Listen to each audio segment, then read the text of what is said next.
It's corn, and it's a beautiful thing. You can take a corn break in a world of negativity.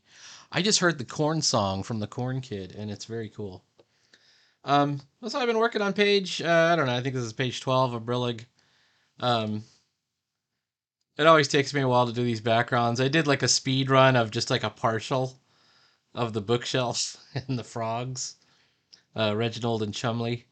And here's Reginald and Chumley in a chase panel. This is very newspaper comic-y.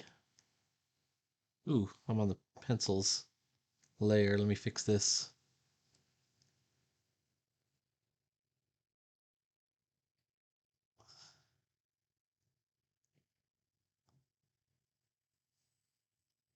And, I know it's always hard when you've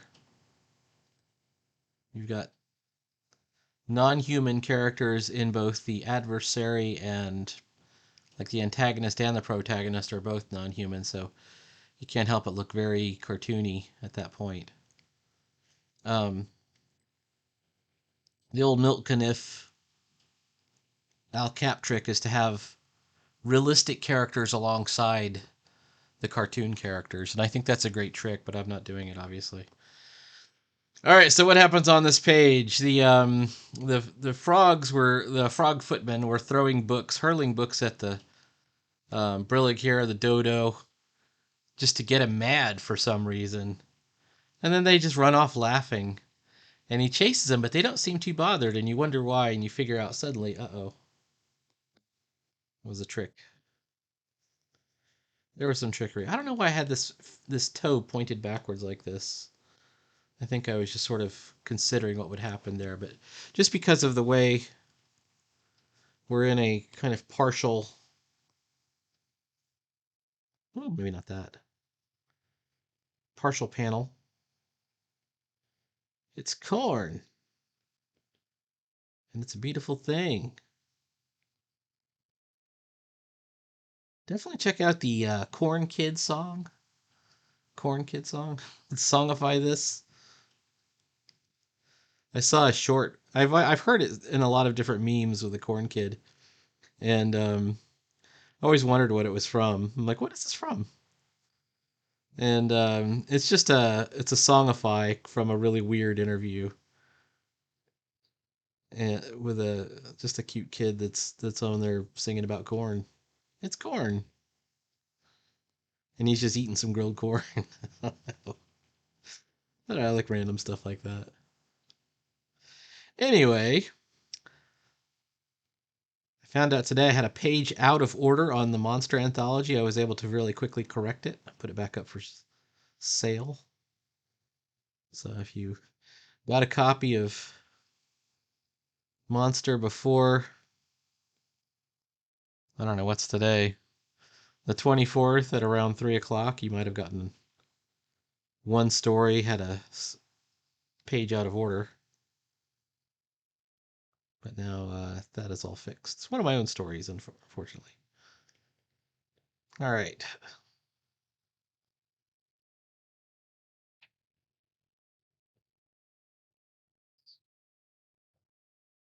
All right. So what's happening? He's getting tripped. He's falling into a trap. I don't know if I even have I think I have the sketchbook here, but it's in the car. I believe it's in the car. But I spent about a couple of hours trying to work out like how do I draw this panel where he's falling and how far should he be falling? I decided I didn't want to have him falling very far. Like there's only a couple ways. Well, there's a lot of different ways. Um, you could draw a character falling. Unfortunately, I've already done several ways of falling. I've got this fall, right? At this angle, and I've got a fall here and here, and then into the water. And this is the one I would probably use is the the long tangent of where they're falling from, and then sploosh, wherever the ending is. So I think that the end for Brillig here is not that he's going to fall a long distance, even though it's in a different channel and it would be, I mean, a different chapter and it would be different.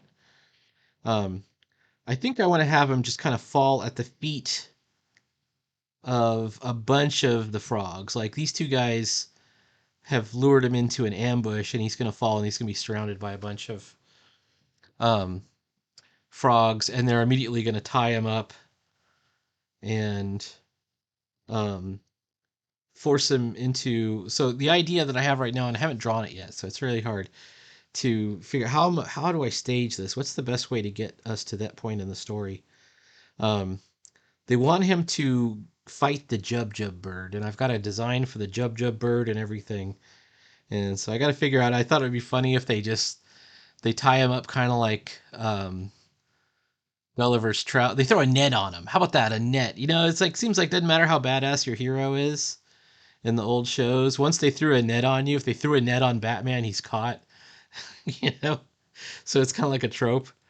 Um, so it might be something like that. They're gonna throw a net on him. How about that? And um, and then you see that they're basically gonna give him a shield and a helmet and force him into combat with a Jub bird. And one of the first things that's gonna happen. Oh no, I even better. Like I spend so much time thinking about how do I set this up. He falls over. They beat him up with clubs or something and knock him out. He turns back into his human form. When he wakes up, he's basically just been given a um, a shield and a helmet, and he has to go into gladiatorial combat with the Jub bird. And I wanted that because I wanted him to have like lines, like in his dodo form. I don't think he's.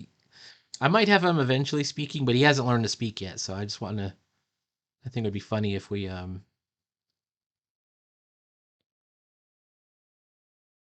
switched him back to human for a second.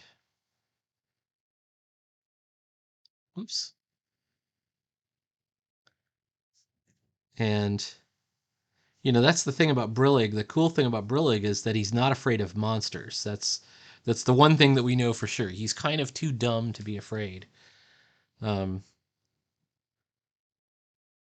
and which is why the dodo thing fits so perfectly. So yeah, they club him or something. Maybe they put him in the net. Somebody hits him over the head. He wakes up. He's in human form, and they're shoving like a gladiator helmet and a shield to have him fight. And he's going to go out there to fight, but in the arena somewhere, maybe there's an extra weapon. Um,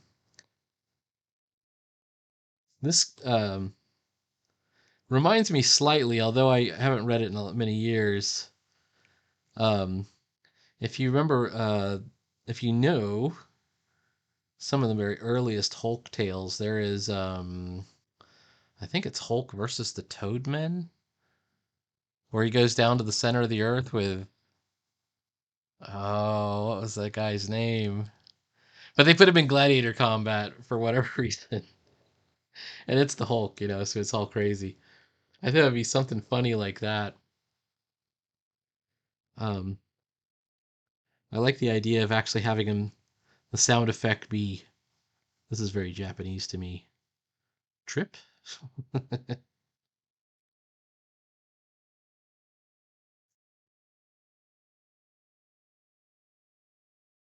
Oops.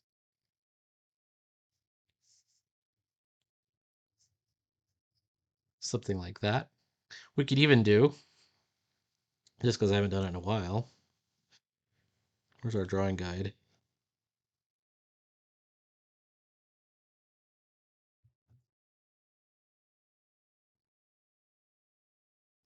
While I'm looking at it, I don't know. We'll think about it. How about something like this?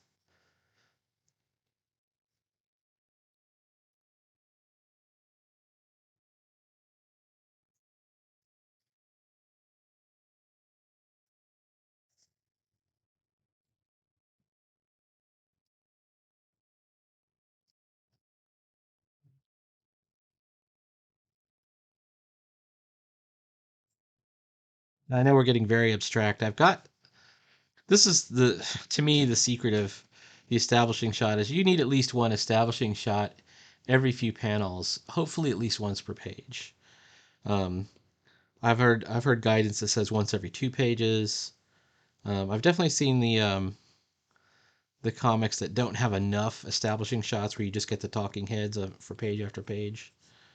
Um, I do think you need one to you got to keep reestablishing time and place.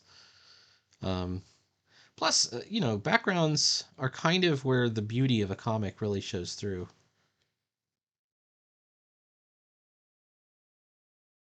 All right. It's not in the figures.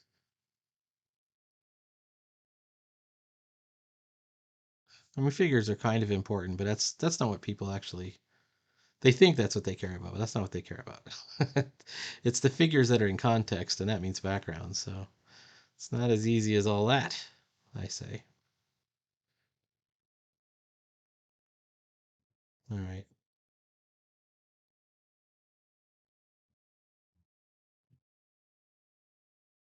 They've got a sort of muppety feathers.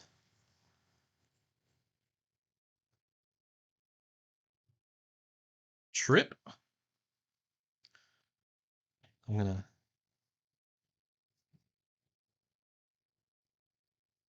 put a little ink stain right over here on. There we go. Does that work? Let's see what it looks like. I think it kind of works. I think it kind of works. There's our first panel, second panel, third panel. It is a rollicking fun time. We can definitely see that. Okay. This is one I'm not so sure about. I mean, it's really hard to draw a character falling forward. It has these sort of double bend bird legs and any kind of animal leg, because the way you do an animal leg, or the way I do an animal leg, if you want to do a humanoid animal, you do a regular thigh and you do a knee and then you do about half a calf. And then you start the ankle, and the ankle is the whole that goes down to the toes, and then there's your foot. And that's how you do any kind of humanoid, you know, wolf, frog, cat, or whatever. Anything that has those animal-like legs. You might have to bend them a little bit differently or proportion them differently, but that's basically the way I do it. And that's what the dodo has, right? So you can actually see right here. That's what's coming out. So let me give it a shot here. We're definitely going to be doing some more library backgrounds here, so it's almost like we got an extra establishing shot. Um, Also, we're having fun with showing, we showed Brillig as being a tough guy on previous pages, but now we're having fun by showing him failing. We're going to show him, basically tripping over getting books thrown at him, and then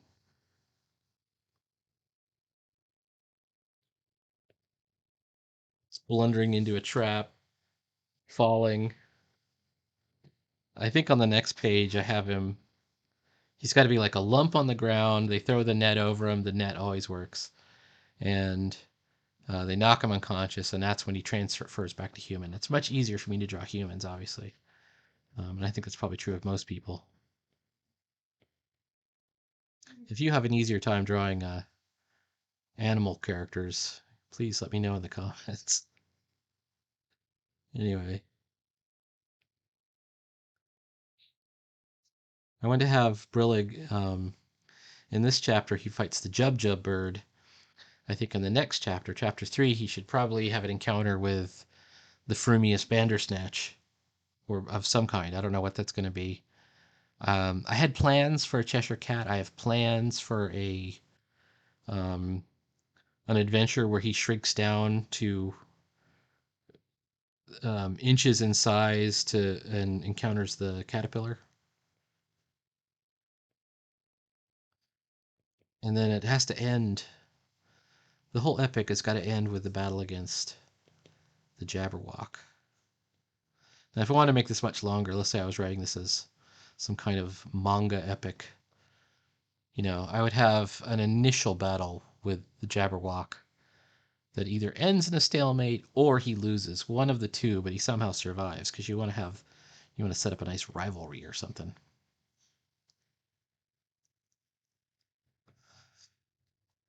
All right, we probably should not get into the details right now. Let's just do the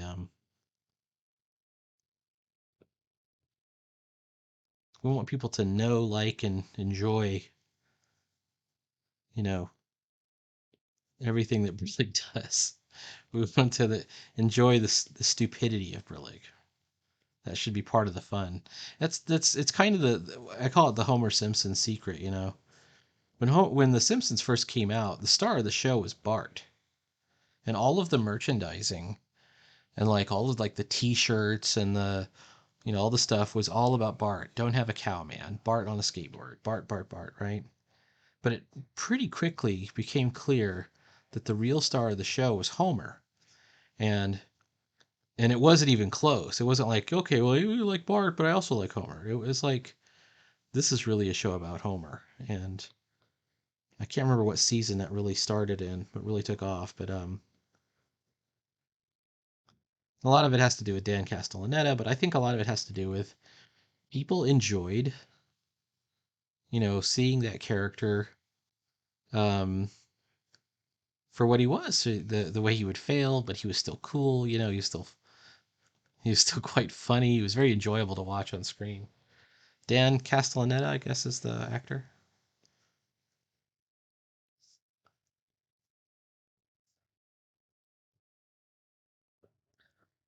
Some of the preliminary drawings I did, I had both hands stretched forward. Like maybe I have both hands like this. Um, and what I eventually settled on is maybe not that. Maybe I'll have one up, and then because the hands aren't natural or normal either. The hands are claws. Oops, come back, claw. The hands are claws. So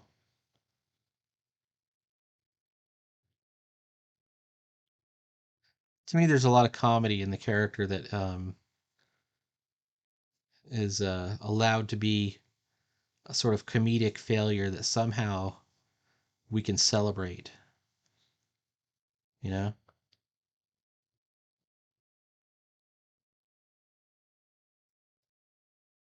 I enjoy characters like that. It's a sort of, what would we call that? Falstaffian character, although maybe not Falstaff. It's a Shakespearean trope, if you will. More of a Nick Bottom, but maybe not even a Nick Bottom. I don't know if you ever seen I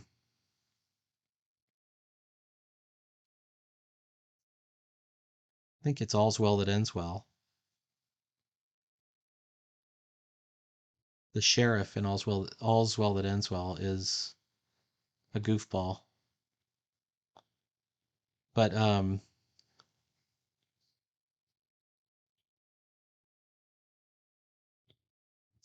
do I make his fingers curl forward? Or is that thumb too big? I mean, I've got his huge hands up here, but I think that that's because he's supposed to look menacing for while he's chasing the frogs, and you're supposed to be like, these frogs are so stupid. They don't know how dangerous this guy is. Um, and we're both right and wrong. We want to be um, proven wrong when we see them trick Brillig into falling into the trap. But then we also want to see Brillig eventually overcome the trap. That's going to be an important part of the story.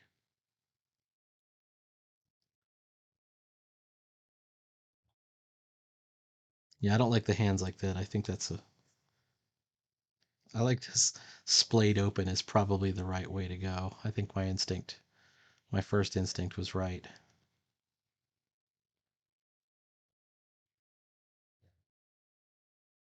Oh!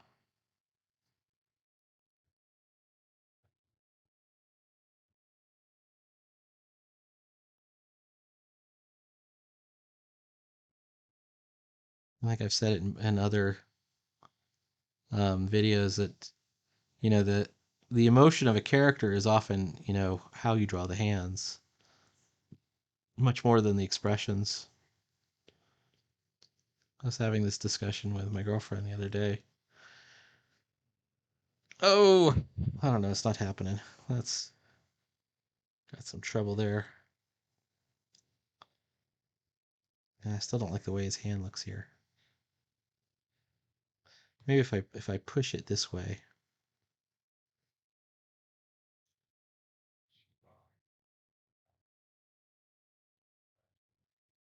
That's crude, but I think that kind of works.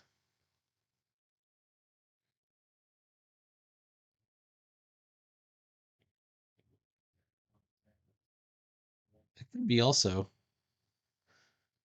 My problem could also be that I'm drawing too large for the panel. I am drawing pretty large for the panel. That's totally true. All right. At this point, let's drop the pencil layer and just kind of free ball it and see what happens. Free balling. Because I'm free.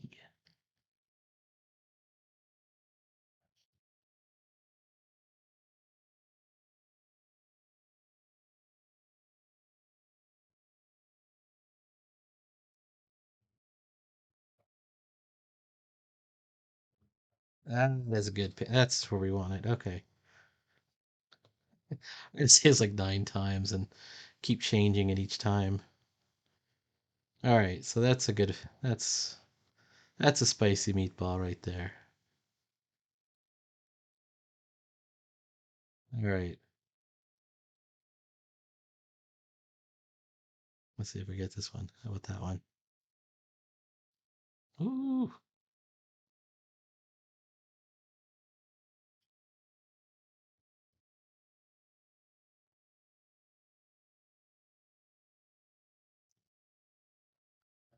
I don't know. I might have to look at the preliminary again because I want to make sure that I'm showing him tripping. I think it's right there. The tripwire going right across the path. I think that is too heavy of a line weight. How about something like that?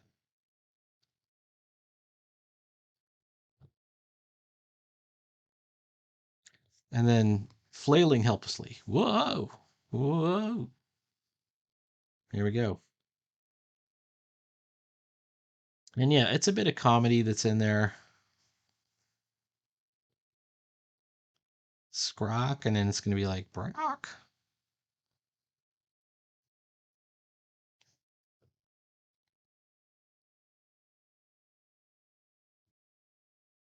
How are we going to do this foot?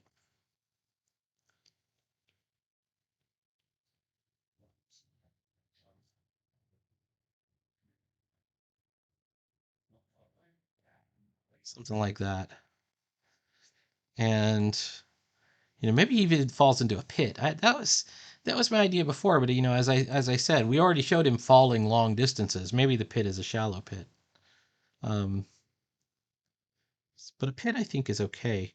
Um, if we show him falling, I think we could just imply the pit here.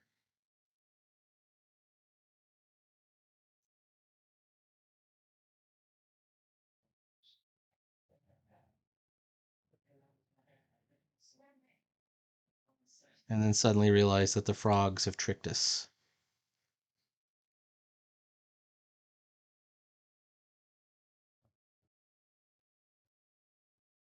And then that's what it's all about.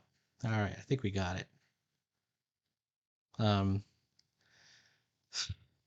a little disappointed in my head. It's um, he's not meant to be just completely necklace here. I made him very necklace. That's enough. I think it's cool.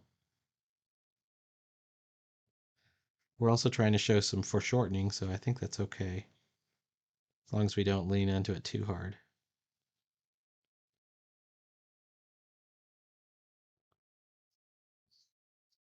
And this foot is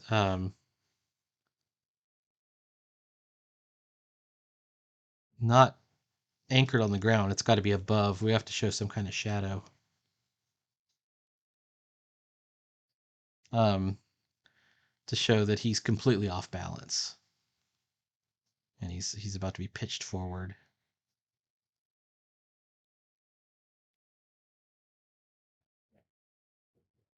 Into the pit. To be ruthlessly set upon by frogs. Clever frogs, but nonetheless frogs.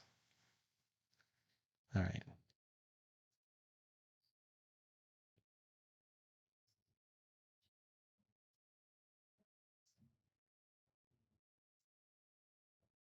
There's a rope texture.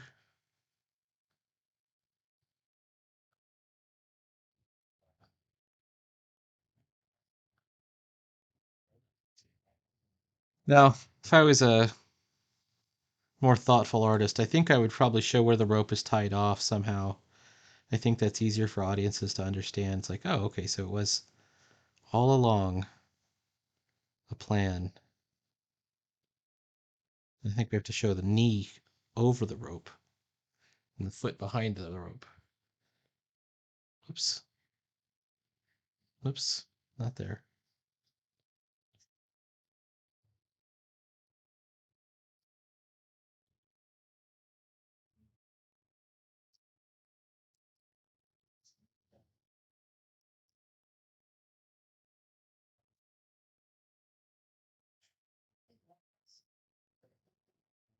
I'm in the midst of teaching one of my classes, and that's always a stressful time. Anyway, where are we?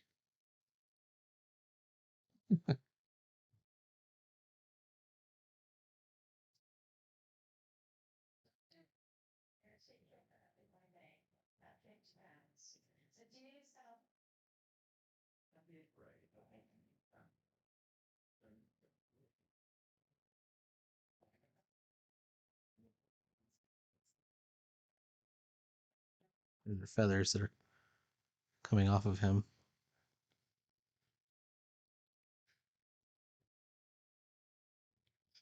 That is too heavy of a line weight, isn't it? All right, here we go.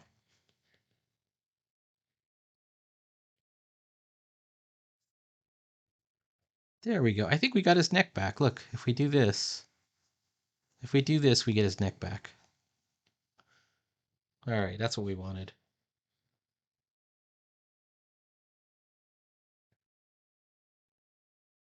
This isn't clear back here. Okay, I could just tell you I'm going to be working on this for a while, figuring out the shading and the inking and all that stuff.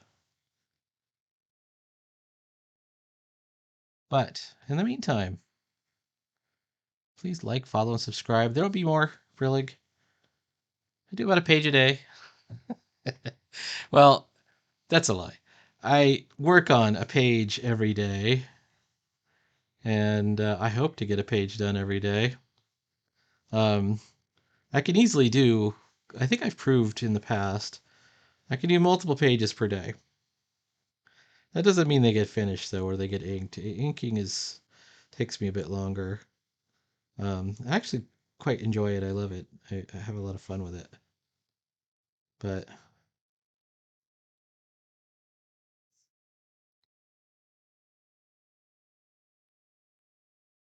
you know, and we don't necessarily want to speed demon through everything. But the story is what matters. Um,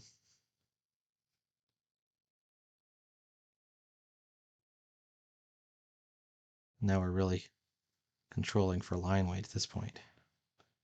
Oh yeah, there we go.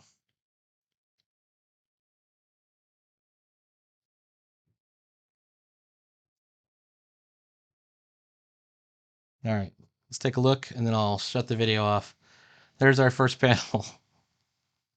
I would call it a success. I think that one worked out pretty well. Second panel, that's an easy one. Come on now, silhouettes chasing. But this is what we would do, you know, if this were a real comic. This is exactly what I would do. I think it's a funny comic that shows what's going on during the chase. And then just this sequence here. So, like I said, please like, follow, and subscribe. Follow me for more comics creation. Because I am creating comics every day. And I would like you to also be inspired. Talk to you later.